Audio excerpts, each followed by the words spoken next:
Good morning, my dear students. This is your Subbarao sir, Senior Civil Services and Group 1 Faculty and Director and Founder of Ashoka AI Study Circle, Ashok Nagar X Road, Hyderabad.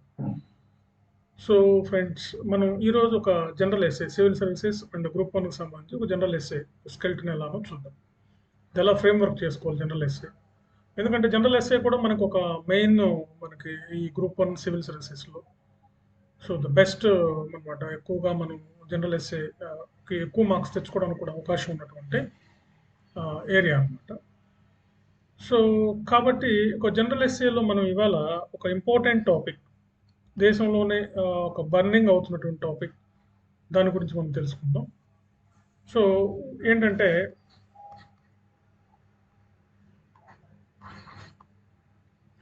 వ్యవసాయ దేశంలో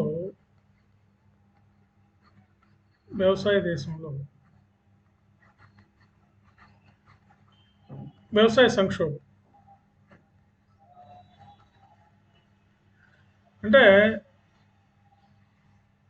agriculture crisis in agricultural country, agriculture crisis in agriculture country or agricultural country. కాబట్టి మన దేశంలో ఇది ప్రధానంగా వ్యవసాయ దేశం ఉంది. ఇది ఒక జనరల్ ఎస్ఏ వస్తుంది. దీనికి మనం ఏం రాయాలి అంటే వ్యవసాయానికి సంబంధించి ఏదొచ్చినా మీరు ఈ ఆన్సర్ రాసుకోవడానికి అవకాశం ఉంటుంది అనమాట.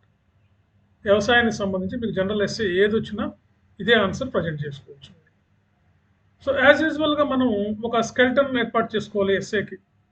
ఎప్పుడు కూడా ఒక రఫ్గా మీరు ఒక ఫ్రేమ్ వర్క్ లాగా చేసుకోవచ్చు. మనం కానీ చూసినట్లయితే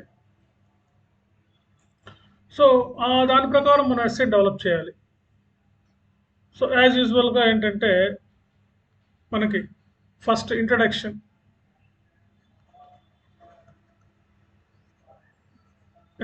ఉండాలి.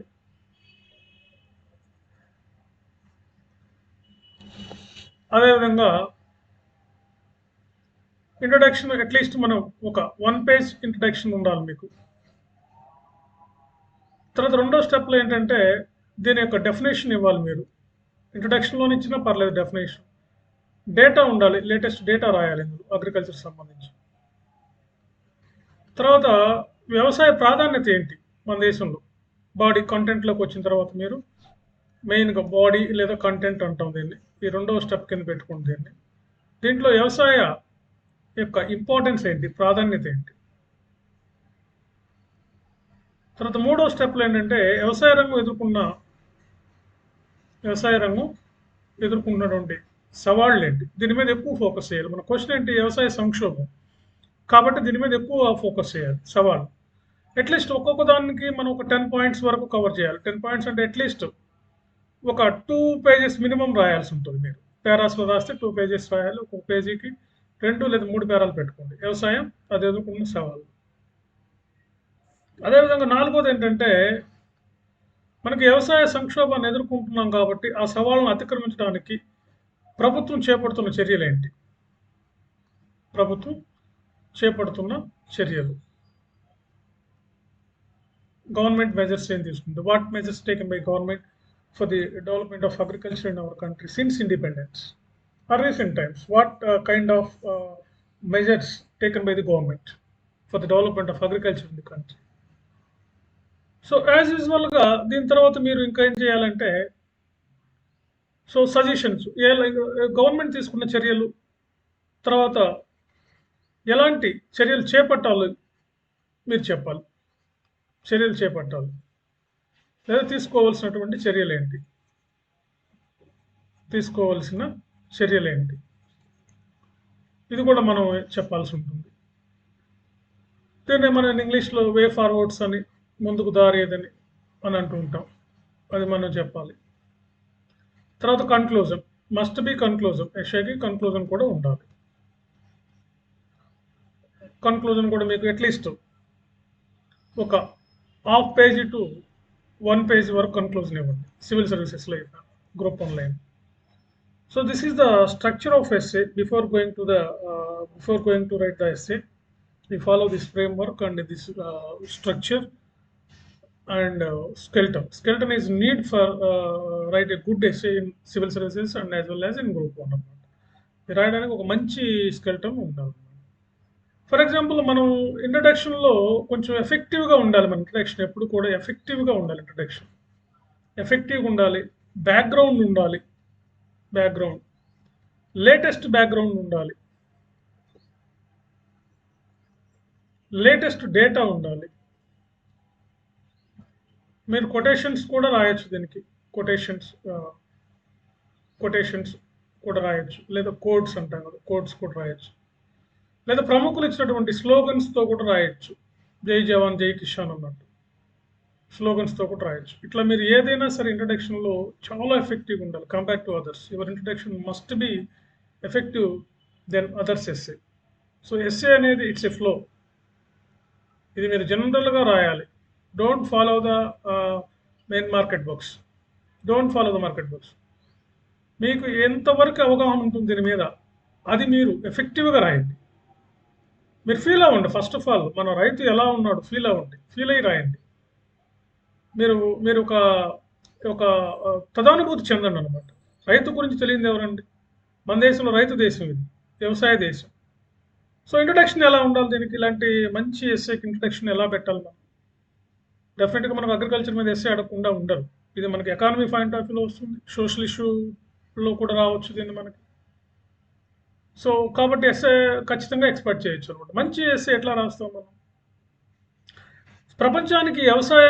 ప్రపంచానికి ఆహార ధాన్యాలు సరఫరా చేసే దేశం భారతదేశం. క్రీస్తు పూర్వం 3000 సంవత్సరాల నుంచి వ్యవసాయం మిగులు కలిగినటువంటి ఆర్థిక వ్యవస్థ. మనం సింధు నాగరికత, ఆర్య నాగరికతలో చూస్తే మన ప్రధానమైనది వ్యవసాయమే. సింధు నాగరికత పట్టణ నాగరికతగా విరసిల్లడానికి కూడా కారణం వ్యవసాయ రంగమే. విరాజిల్లిందనమాట. సో, ఆర్య నాగరికత కంప్లీట్‌గా it's completely agrarian based economy. Agrarian economy. Depends on agriculture. Still today, 60% of the people depends on agriculture in our country. దాదాపుగా మనకి 70% of the rural women depends on agriculture. 55% of our exports from agriculture, approximately. So it contributes of our GDP nearly 17% at present.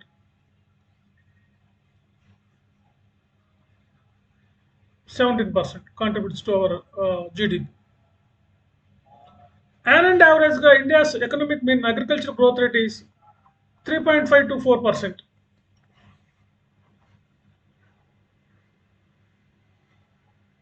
మన దేశంలో సుమారుగా 55 millions farmers ఉన్నారు. Farmers families ఉన్నాయి మన దేశం. అదేవిధంగా ఇంకా చూసినట్లయితే మన దేశంలో మనం యావరేజ్గా మనం చూసినట్లయితే 2023-24లో మన ఆహార ధాన్యాల ఉత్పత్తి సుమారుగా 323 మిలియన్ టన్స్ అని చెప్తున్నారు. ఇది దేనికి సమానం అంటే మన దేశంలో ఒక 5 సంవత్సరాలు వర్షాలు పడకపోయినా దేశంలో ఉన్న ప్రజలందరికీ మనం ఆహారాన్ని సప్లై చేయొచ్చు. ఫుడ్ కార్పొరేషన్ ఆఫ్ ఇండియాలో మనకు నిల్వ ఉన్నటువంటి ఆహార ధాన్యాలు 323 మిలియన్ టన్స్. స్వాతంత్రం వచ్చినప్పుడు కేవలం మనకి 50 మిలియన్ టన్నులు ఉండే 1950స్లో. అంటే సర్ప్లస్ అగ్రికల్చర్ ప్రొడక్షన్. ఇప్పుడు చూడండి 323 మిలియన్ టన్స్ ఉన్నాయి మనకి. Million tons, not lakhs turns. రాష్ట్రాల్లో అయితే ల్యాక్స్ టన్స్లో కొలుస్తారు, దేశంలో అయితే మిలియన్ టన్స్లో కొలుస్తారు. అదేవిధంగా మనం చూస్తే అగ్రికల్చర్లో ఇంకా మనం కానీ చూసినట్టయితే ప్రపంచానికి అన్నం పెట్టే రైతన్న ఆకలో రామచంద్ర అంటున్నాడు మన దేశంలో. మనకి హిందూ పేపర్ ఒక సర్వే ప్రకారం కానీ చూస్తే మనకు కొన్ని సర్వేల్లో ప్రతి 3 నిమిషాలకు ఒక రైతు ఆత్మహత్య చేసుకుంటున్నాడు. Every 3 minutes 1 farmer committing to suicide in our country. ఆత్మహత్యలు చేసుకోవడంలో మహారాష్ట్ర, కర్ణాటక, ఆంధ్రప్రదేశ్, తెలంగాణ రాష్ట్రాల్లో ఎక్కువగా ఉన్నాయి రైతుల ఆత్మహత్యలు అని చెప్పి మన సర్వేలు చెప్తున్నాయి. మనకన్నా రాజస్థాన్, బీహార్, ఒరిస్సా లాంటి రాష్ట్రాలు బెటర్గా ఉన్నాయి రైతుల ఆత్మహత్యల్లో. ప్రతి 3 నిమిషాలకు ఒక రైతు ఆత్మహత్య చేసుకుంటున్నాడు. బడ్జెట్లో మనకి వ్యవసాయానికి కేటాయించేది కూడా చాలా తక్కువగా ఉంది. మనకు బడ్జెట్లో కూడా చాలా తక్కువ కేటాయిస్తున్నారు, 4 to 6%.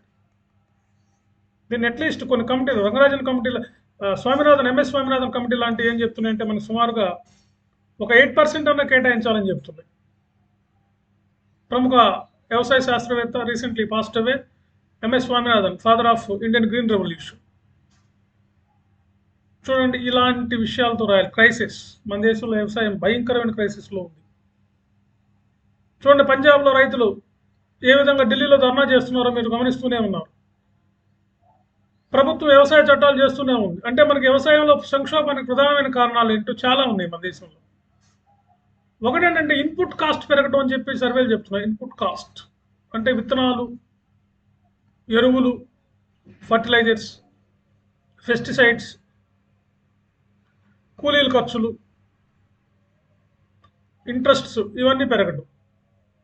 రెండోది ఏం చెప్తారంటే మార్కెట్ ఫెసిలిటీస్ లేకపోవటం. మన దేశంలో సరైనటువంటి మార్కెట్ ఫెసిలిటీస్ లేవు. కోల్డ్ స్టోరేజెస్ లేవు మన దేశంలో, వాటిని నిల్వ చేసుకున్నది. అమెరికాలో అయితే ప్రతి ఫార్మింగ్ ల్యాండ్లో వాళ్ళు కోల్డ్ స్టోరేజెస్ ఉంటాయి. అక్కడ వాళ్ళు పండిన పంటని నిల్వ చేసుకుంటారు. పక్కనే ఒక ఫ్యాక్టరీ ఉంటుంది. ఫర్ ఎగ్జాంపుల్, వాళ్ళు అక్కడ యాపిల్ పండించారనుకోండి, యాపిల్ ఏదైనా ఆరెంజెస్, దానికి వెంటనే ఇక్కడ వాళ్ళు జ్యూస్ ఫ్యాక్టరీలు పెట్టుకుంటారు. అక్కడే ఫ్యాక్టరీలు ఉన్నాయి, కోల్డ్ స్టోరేజెస్ ఉన్నాయి వాళ్ళకి. మన దేశంలో ఇవి లేవు. తర్వాత మినిమం సపోర్ట్ ప్రైసెస్ తక్కువగా ఉన్నాయని చెప్పి సర్వేలు చెప్తున్నాయి. ఇటీవలే మనకు కొంచెం పెంచారు మన కొత్త గవర్నమెంట్ రంగంలో ఎంఎస్పీలు. అదేవిధంగా మనకి రూరల్ ఇన్ఫ్రాస్ట్రక్చర్ లేకపోవటం, అంటే రూరల్లో రోడ్లు కానీ, ఎలక్ట్రిసిటీ కానీ, ఇవన్నీ కూడా అక్కడ సరిగ్గా లేకపోవటం కూడా ఒక కారణం అనమాట రైతులు మనకు సంక్షోభంలో ఉండటానికి. అన్నిటికి మించి డలారీలు, మిడిల్ మెన్స్ ఎఫెక్ట్ అనమాట, మిడిల్ మెన్స్ ఇంటర్ఫిరెన్స్ అనమాట, మధ్యవర్తుల యొక్క ప్రభావం ఎక్కువగా ఉండటం. ఇవన్నీ కూడా మన వ్యవసాయ సంక్షోభానికి కారణమే. అందుకే ప్రతి 3 నిమిషాలకు ఒక రైతు ఆత్మహత్య చేసుకుంటున్నాడు. కొన్ని సర్వేలు చెప్తే ప్రతి 3 రోజులకు దేశంలో ఎక్కడో ఒక రైతు తాను బలి చేసుకుంటున్నాడు. పొలాలకు కొట్టవలసిన పురుగు మందు తనే తాగి తనే చనిపోతున్నాడు అని చెప్తున్నాడు. తర్వాత రీసెంట్గా సర్వేలు మనకేం చెప్తుందంటే ఇండియాలో ల్యాండ్లో ఫర్టైల్ బాగా తగ్గిపోతుంది, ల్యాండ్ ఫర్టైల్ బాగా డిక్రీజ్ అవుతుందని చెప్తున్నాయి. Environmental issue. మొన్నటి వరకు లానినో ఎఫెక్ట్ ఉండేది, అంటే వర్షాలు బాగా పడకపోవడం. ఇప్పుడు ఎల్నినో ఎఫెక్ట్ వస్తుంది. లానినో, ఎల్నినో, అతివృష్టి, అనావృష్టి అని చెప్పచ్చు. సింపుల్గా జాగ్రఫికల్ టెర్మినాలజీ ఇది. సింపుల్గా చెప్పాలంటే మనం అతివృష్టి, అనావృష్టి. పడితే వర్షాలు భయంకరంగానే పడుతున్నాయి, లేకపోతే లేదు. ఇప్పటికీ దేశంలో 60% భూమి ఋతుపవనాల మీద ఆధారపడి ఉంది. మాన్సూన్స్ ఇవి కానీ ఫెయిల్ అయితే అగ్రికల్చర్ టప్ అని ఎగిరిపోతుంది. కాబట్టి 40% of the land not having proper irrigation sources in our country. So ఇలాంటి పాయింట్ ఆఫ్ వ్యూలో మీరు డిస్కస్ చేయాలి. అదేవిధంగా దీని గవర్నమెంట్ ఎలాంటి మెజర్స్ తీసుకుంటుంది, అదేవిధంగా మెజర్స్లో గవర్నమెంట్ దేనికి ఇంపార్టెన్స్ ఇస్తుంది, అవన్నిటిని మీరు కూడా ఫోకస్ చేయాలి. సో ఈ విధంగా మనం ఇలాంటి ఎస్ఏలు వచ్చినప్పుడు ఈ విధంగా కానీ మీరు మీ ఎనాలిసిస్ ఈ విధంగా కానీ ఉంటే మీకు మంచి మార్క్స్ వస్తాయి జనరల్ ఎస్ఏలు. Okay friends. సో కాబట్టి దీనికి కన్క్లూజన్ కూడా మీరు ఒక బ్యూటిఫుల్ కన్క్లూజన్ ఇవ్వండి. అంటే ఏంటంటే మీరు ఆప్టిమైజ్డ్గా రాయండి. అగ్రికల్చర్ని ఎలా చేయాలి, ఇంకా గవర్నమెంట్ ఎలాంటి మెజర్స్ తీసుకోవాలి. గవర్నమెంట్ అగ్రికల్చర్ ఫండ్ ఒకటి ఏర్పాటు చేస్తూనంటుంది, అగ్రికల్చర్ కమిటీలు ఏర్పాటు చేస్తూనంటుంది, మార్కెట్ ఫెసిలిటీస్ కల్పిస్తూనంటుంది. అదేవిధంగా మనకి చాలా పథకాలు, ఫసల్ బీమా యోజన లాంటి పథకాలు, ఇన్సూరెన్స్ స్కీమ్స్, డెప్ట్ వైవర్ స్కీమ్స్ అంటే రుణ మాఫీ పథకాలు తీసుకొస్తుంది. అదేవిధంగా organic farming, contract farming encourage చేస్తుంది. ఇలాంటి మంచి మంచి విషయాలు కూడా మీరు రాసినట్లయితే ఒక అద్భుతమైనటువంటి ఎస్ఏ అవుతుంది అన్నమాట. ఇలా ఉండాలి మీ ఎనాలిసిస్. ఈ పాయింట్ ఆఫ్ వ్యూలో చక్కగా మీరు ఒక గ్రూప్ 1లో అయితే ఒక 5-6 పేజీలు, సివిల్ సర్వీసెస్లో అయితే మోర్ దెన్ 10 పేజెస్ రాయండి. అప్పుడు మీకు బ్యూటిఫుల్ ఎస్ఏ అవుతుంది, మీకు మంచి మార్క్స్ వస్తాయి. Okay friends.